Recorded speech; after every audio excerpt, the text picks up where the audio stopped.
friends, welcome to Zia's Planet. Azir video to moi eta recipe bonam boli bhabisu eta bostu bonam boli bhabisu aru bostu to apunalike dekhise horal parar video tut mor biryani chicken biryani so bhabisu moi kene dore bana apunalokor logoto share koru so biryani bonabor karone ekebare kom ingredient doisu ekebare সহজ কুকাৰত বনাম সহজ পদ্ধতিৰে so মই এতে মাংস লৈ লৈছো মাংস মই পিস কেটা অকমান ডাঙৰ ডাঙৰকে লৈ লৈছো আৰু লগতে মেৰিনেট কৰাৰ কাৰণে মই দৈ লৈছো আদা নহৰু পিছি লৈছো তাৰ পিছত যেহেতু বিৰিয়ানী বনাম সেইকাৰণে বাসমতি চাউল মই 2 গিলাস লম ইয়াতে 1 গিলাস দেখাইছো আৰু 1 গিলাস লম তাৰ পিছত গৰম মছলা এটো তাৰ পিছত ঘি লাগিব বনাবৰ কাৰণে আৰু লগতে ডাঙৰ সাইজৰ দুটা পিয়াজ এটা ডাঙৰ সাইজৰ আলু মান ধনিয়াৰ পাত কেইখিলা 4 খিলা লৈছো আৰু লগতে সবতকে ইম্পৰ্টেন্ট বিৰিয়ানী বনাম যেহেতু এটো হৈছে বিৰিয়ানী মছলা আৰু এইখিনি হৈছে গৰম মছলা গোটা গৰম মছলা দালচিনি লং ইলাইচি এনেকে মই লৈ লৈছো এইখিনি ইনগ্ৰেডিয়েন্ট লগতে নিমখ হালধি আছে এইখিনিটো লাগিবই তো এইখিনি ইনগ্ৰেডিয়েন্ট আৰু ইমান কম ইনগ্ৰেডিয়েন্ট ব্যৱহাৰ কৰি মই বিৰিয়ানীখিনি বনাম কেনেকে বনাও আপোনালোককো দেখুৱাম সো বলকচোন বাৰু মই বনোৱা ষ্টাৰ্ট কৰো সো প্ৰথমতে মই মাংসখিনি মেৰিনেট কৰি লও আৰু মেৰিনেট কৰাৰ কাৰণে মই ইউজ কৰিম দৈ মই 2 চামুচৰ পৰা 3 চামুচ ইউজ কৰিম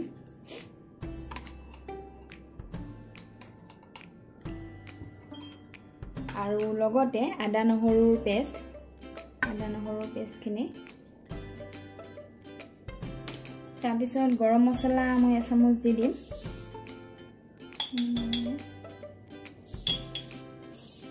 আৰু লগতে বিৰিয়ানী মছলা অলপমান বেছিকৈ দিব লাগিব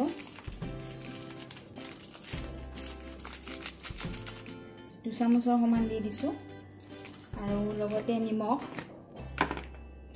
সোৱাদ অনুসৰি মই দি লৈছো আৰু লগতে হালধি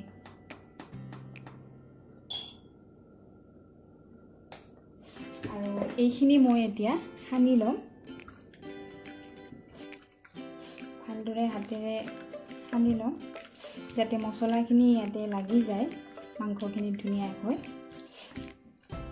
এইখিনি মেৰিনেশন হৈ গৈছে এতিয়া আধা ঘণ্টাৰ কাৰণে মই ফ্ৰিজত থৈ দিম আৰু আধা ঘণ্টা পিছত এইখিনি সময়ত মই বাকি পিয়াজ আলুখিনি কাটি লও আৰু তাৰ পিছত মই আপোনালোকক দেখুৱাম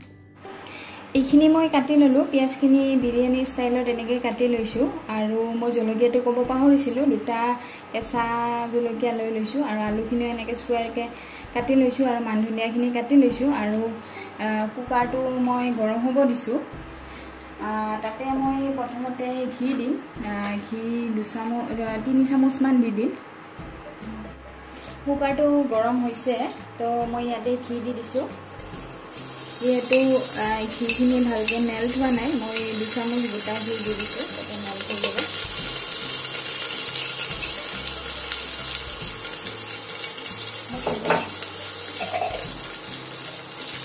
ঘিখিনি মোৰ গৰম হৈছে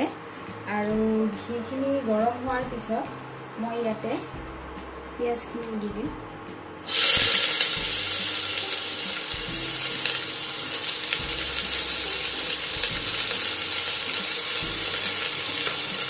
আৰু পিয়াজখিনি ৰঙচুৱা বৰণ নোহোৱালৈকে মই ভাজি থাকিম পিয়াজখিনি প্ৰায় 5-10 মিনিটমান ভাজিব লাগিব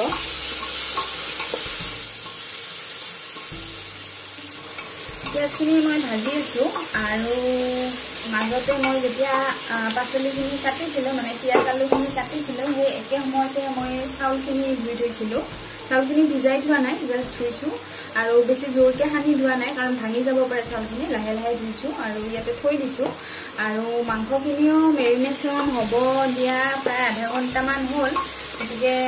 মাংসখিনি আমি এতিয়া ফ্ৰিজৰ পৰা ওলাই আনিম পিয়াজখিনি হৈ আছে মাংসখিনি আমাৰ মেৰিনেট হৈ গৈছে আধা ঘণ্টা হৈছিল মই এবাৰ দেখাই দিছো মাংসখিনি ধুনিয়া কালাৰ এটা আহিছে দেখিছেনে আপোনালোকে পিয়াজখিনি ভাজতে সময় লাগে পটককে নহয় ৰঙচুৱা বৰণ আহিব লাগিব আমাৰ পিঁয়াজখিনি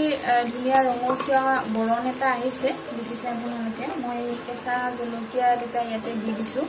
আৰু অলপমান পিঁয়াজখিনি এনেকৈ কাষত থৈ কিনে ইয়াতে মই গৰম মছলা যি গোটা গৰম মছলা আছে সেইখিনি দি দিছোঁ তেনেকৈ আৰু অকণমান মই এনেকৈ লৰাই মিক্স কৰি লৰাইছোঁ আৰু লৰোৱাৰ পিছত ইয়াতে মই দি দিম আমাৰ মেৰিনেট হৈ থকা মাংসখিনি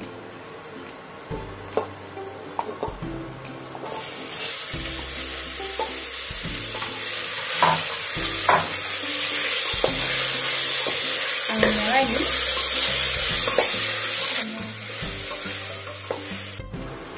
মাংসখিনি মই অকণমান লৰাই দিছোঁ যিহেতু মেৰিনেট কৰিছিলোঁ দৈৰ পৰা পানী ওলাবই পানী দিব নালাগে অলপমান ধুনীয়াকৈ লৰাই দিছোঁ আৰু লৰাই দি এতিয়া মই 2 মিনিটমানৰ কাৰণে ঢাকি দিম 2 মিনিটমান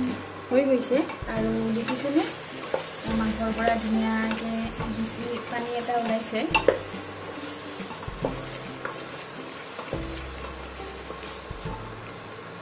আৰু এইখিনিতে মই আলুখিনি দি দিম আৰু আলুখিনি দি মই এনেকৈ লৰাই দিছোঁ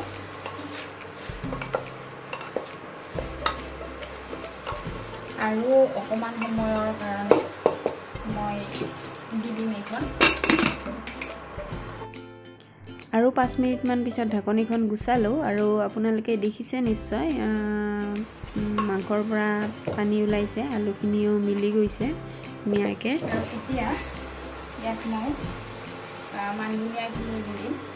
মানধনিয়া পাতখিনি আৰু এবাৰ লৰাই দিম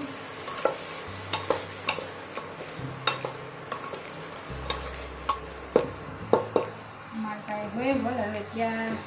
চাউলখিনি মই ইয়াতে দি দিম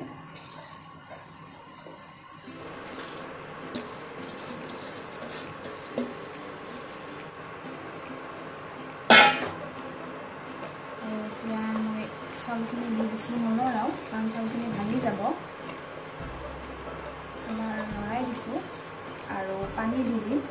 পানী জোখটো মই কৈছোঁ চাউল এইটো গিলাচেৰে 2 গিলাচ লৈছিলোঁ তো এগিলাচ চাউলৰ কাৰণে 125 পানী লাগে চ' 2 গিলাচ চাউলৰ কাৰণে 2.5 গিলাচ পানী লাগিব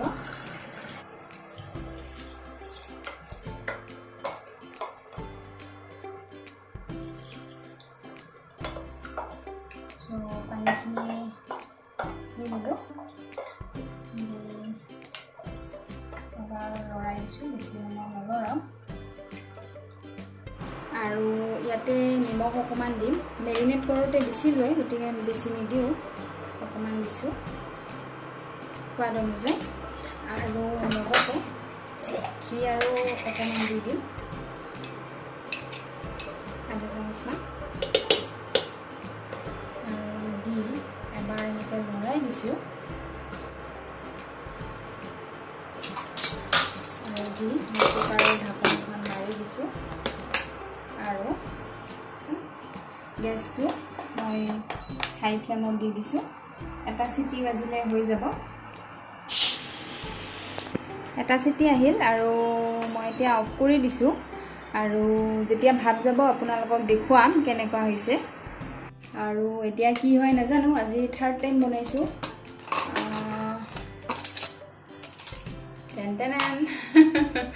তো চিকেন বিৰিয়ানী ৰ'ব মই অকণমান লৰাই কিনে দেখাই দিছোঁ একেবাৰে গৰম হৈছে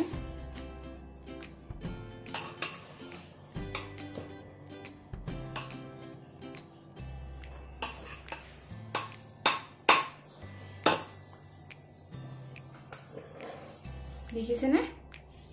হৈ গ'ল মোৰ চিকেন বিৰিয়ানী একেবাৰে সহজ পদ্ধতিৰে